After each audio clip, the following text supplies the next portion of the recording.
Somewhere along the way, we started mistaking aesthetic for progress.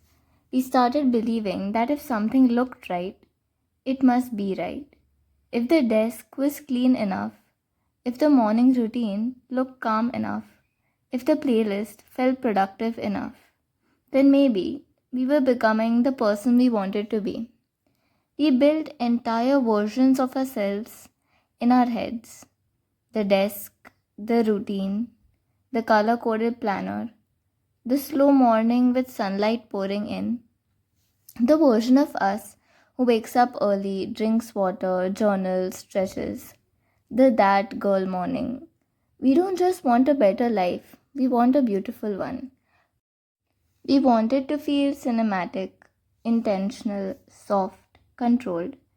And there's nothing wrong with wanting beauty. There's nothing wrong with wanting your life to feel meaningful. But here's where it shifts. Sometimes we fall in love. Sometimes we fall in love with the image of a life more than the work required to build it. And that's where the illusion begins.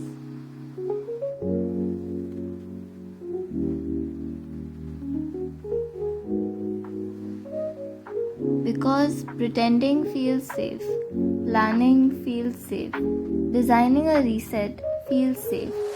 You can sit there for hours, rewriting goals, researching routines, watching productivity videos, saving aesthetic study setups, and it feels like you're moving forward. And you tell yourself you're getting ready. You buy the new notebook, you clean the desk, you rearrange the room, you light the candle. You write new routine at the top of a fresh page. Like this time will be different. And for a moment, it feels powerful. It feels like control. But here's the uncomfortable truth. Sometimes we're not romanticizing our lives, we're avoiding them. Because starting is messy. Starting exposes you. Starting means you might fail. Without good lighting, without the perfect setup, without the perfect version of you.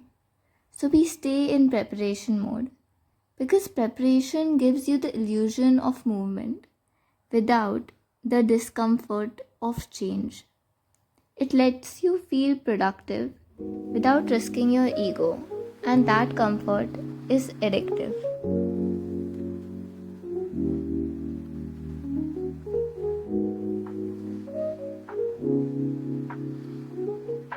You can light the candle, you can rewrite the goals, you can design the version of yourself you wish you were. But none of that actually replaces becoming her.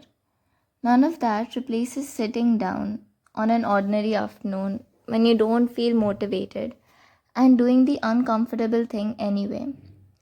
And this is where people get confused. Romanticizing your life is powerful when it makes you present. When it makes you notice the sunlight, the quiet mornings, the way your coffee tastes when you're not rushing, the sound of pages turning, the way your room feels at 6 p.m. That's living. That's awareness. That's depth. But when you use romanticizing as an escape, when you use it to mentally live in a future version of yourself, that's avoidance. Scrolling routines instead of building one, watching productivity videos instead of doing the work, planning instead of deciding, dreaming instead of starting. We say we're finding ourselves. Sometimes we're just delaying the decision to change. And that silence after that realization, that's where growth actually begins.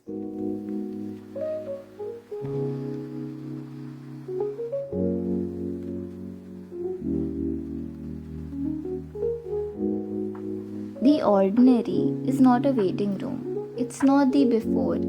It's not the practice round.